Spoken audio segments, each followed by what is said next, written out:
Ne bih komentirao naročito zakon o trgovini, međutim, mislim da u ovom nacrtu koji imamo, ako ostane takav kakav jest, svakako neke stvari apsolutno treba izmijeniti i to prije nego što zakon bude usvojen, kako ne bi odmah išao u izmjene i dopune.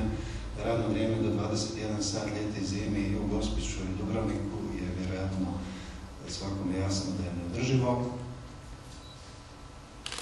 A ima tu još detalja, odnose se prije svega na podzakonske akte koje treba već danas držati pod kontrolom, jer mnoge stvari koje su predložene jesu kvalitetne, ali je pitanje kako će se razraditi putem podzakonskih akata. Na primjer, obveza da svi novozaposleni, nakon stupanja zakona na snagu, imaju adekvatnu stručnu spremu, to je sasvim sigurno dobra. Međutim, valja imati na umu da tih 25.000 nezaposlenih trgovaca izdaleka nisu jednakomjerno raspoređeni u ovoj zemlji. U Zagrebu ih sigurno ima možda i 10.000, međutim ima i tekako gradova gdje nema niti jednog. Prema tome to treba na vrijeme uzeti u obzir kako ne bismo pirili tu granu na kojoj sjedimo. Ja zagovaram jednu tezu da je nabava ključ problema i da onaj ko dobije ne bitku, nego onaj ko dobije rat u nabavi, ako ga se uopće može dobiti trajno, jer na tome treba kontinuirano raditi, taj ima šansu da duže tržišno traje. Sad, koliko duže tržišno trajati, to se ne može nikome garantirati. Na tome treba kontinuirano raditi. Sad, što raditi i kakva je perspektiva malih trgovaca i parničanica? Što raditi? Ono što se ponavlja bezbroj puta. Znači, pojedinačno ništa, slabi, neizvjesni do kraja. Mali trgovaca će uvijek biti će ih sve manje, pozicija će im biti sve teža. Kako pokušati riješiti problem, rekao sam, povezivanjem, udruživanjem, stvaranjem poslovnih udruga, odnosno saveza, pokušaj da se neke poslovne funkcije zajednički racionalne obave, ne gubiti samostalnosti i ime, primarno težište na nabavi, ali to se ne može jasno raditi niti nekome pada na pamet dekretom, to je stvar konkretne situacije i to je stvar poznavanja problema u smislu shvaćanja da se jednostavno bez toga opstati neće moći. Opstati na hrvatskom tržištu nije jednostavno i nije lako biti danas obrtnik trgovac. Svima vama na tome ja čestitam. Možemo dalje. Otprilike kako to hrvatsko tržište malo prodaje izgleda.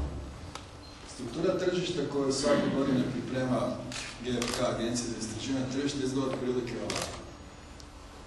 Na vrhu imamo strukturu hipermarketa, najvećih prodavaonica koje se iz godine u godinu povećavaju.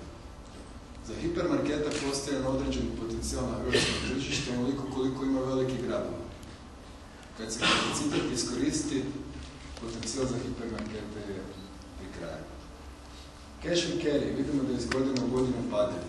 I usprkos tome što se drže na 8%, kad bi tu stavili sličnu strukturu Češke, Slovačke ili Mađarske, vidjeli bi da još uvijek imaju neobično veliki udio. Udio proizlazi iz velikog tržišta udjela koje Metro i Gentra još uvijek drže kod nas.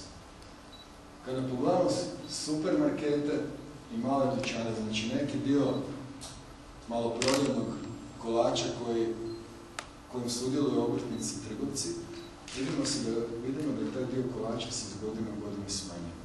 Pogotovo, ja bih rekao, dramatično dio malih prodavaonica. Kada pogledamo ostale kanale, to prvenstveno mislimo na drogerije, i kada pogledamo diskonte koje su prošle godine ušle na tržište i procjenjuje na oko 3%, vidimo da je tržišni udio malih formata negdje otprilike 35%.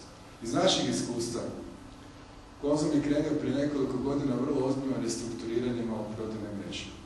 Velike novce smo uložili u preuređenje. Ono što je jako bitno, pokušavamo svaku malu prodavaonicu prilagoditi mikrolokaciji na kojoj se nalazi.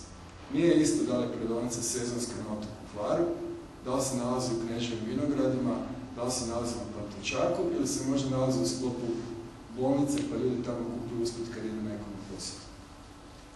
Prilagođavamo prodavaonice mikrolokaciji, preuređujemo ih i usklađujemo s najboljom svjetskom praksom. Znači u smislu layouta, uređenja, merchandisinga, izlaganja, cijena, promocija i sl. Naše iskustvo pokazuje da mala prodavaonica može rasti između 10 do 20% ukoliko se primjene neke od ovih, da bih rekao, znanja ili nauka. Zašto zakonodavni okvir nije bio dobar do sada? Upravo zato jer je dopuštao svima ulaz na tržište kao kroz onaj rupičasti sir s velikim rupama. Mi smo tad iz onih trgovačkih lanaca srednje veličine, pa Konzuma, pa Agrokora, pa HUP-a, svi skupa zastupali stanovište da ga treba urediti. Urediti ga poput tržišta Europe, gdje svi govore da je ono demokratsko, da je ono otvoreno, da je ono širom otvorena i škrinuta vrata za sve, a vi sami ili mi koji smo se više tim bavili vidimo da to definitivno nije tako. Nema niti jedne zemlje u širem i užem okruženju, bilo regije, bilo Europe, da ne govorim šire, gdje je to tržište otvoreno, gdje je ono bez određenih ključeva u koje se ulazi kako ko hoće. Kao što vam je možda poznato, Kordun je isto tako kao i vi zadržao nekakve tradicionalne vrijednosti i kao što vidimo 1992. godina se održao na našem tržištu, prisutan je i na tržištima cijeloga svijeta Europe, tako da smo i, kažem, i mi na neki način u novim trendovima odlučili se približiti vašem cehu i naravno malim trgovinama. Kod nas je prirodni spoj dva programa, prvenstveno tvornice alata i tvornice inoxa ili ugostiteljskog programa, dao nekakvu snagu i mogućnost da razvijamo samostalno što proizvode, što vrhunske alate za proizvodnju istine. Nekakav dokaz svega toga je ovaj travanj 1998. godine kad je Kordun među prvima u Hrvatskoj dobio i potvrdu i certifikat i europskih standarda DIN 9001/2000, a ono što je najvažnije, o čemu mi danas isto ovdje svjedočimo i govorimo, to je da je tržište jedino koje to potvrđuje, a tako možemo reći da je i nama tržište bilo najveći pokazatelj da smo uspješno primijenili sve stroge norme, zadržali svoje tradicionalne vrijednosti i da svakodnevno stremimo ka što boljim rezultatima. Inače smo i najveći dobavljač za drvnu industriju s programa alata za obradu drva, aluminija ili plastike ili industrijskih noževa u raznim ostalim industrijama. Problemi školovanja prodavača traju zapravo od samostalnog razvoja Republike Hrvatske i zapravo početka internacionalizacije trgovine kod nas na hrvatskom tržištu. I tu imamo dva pristupa. Jedni stručnjaci to objašnjavaju svjetskim trendom u masovnoj prodaji, gdje marketing proizvođača, primjena suvremene informacijske tehnologije i sve kvalitetni poslovni sustavi zapravo isključuju potrebu za školovanje prodavača. I drugi, gdje se zapravo tu se smatra da se traže radnici koji će jeftino obavljati jednostavne poslove u trgovine, a kako bi se smanjili zapravo ukupni troškovi rada u smislu konkurencije i tako dalje, što prošle puta je bilo o tome dosta govora oko tog svakodnevne borbe sa konkurentima i tako dalje. S druge strane, postoje mišljenje da je baš danas u uvjetima globalizacije bitno školovanje prodavača, čemu se ja priključujem. Ja sam sada mislio iskoristiti vašu pažnju i izraziti svoje nezadovoljstvo sa podacima koji se službeno podastiru vezano uz ovu djelatnost, pa onda iz tog bi mogao proisteći potreba da se možda izradi jedna studija iz koje bi se onda vidjelo ili koja bi mogla inicirati ili pomoći da se za ovu djelatnost obrtnika u trgovini postignu što bolji, uvjeti privređivanja.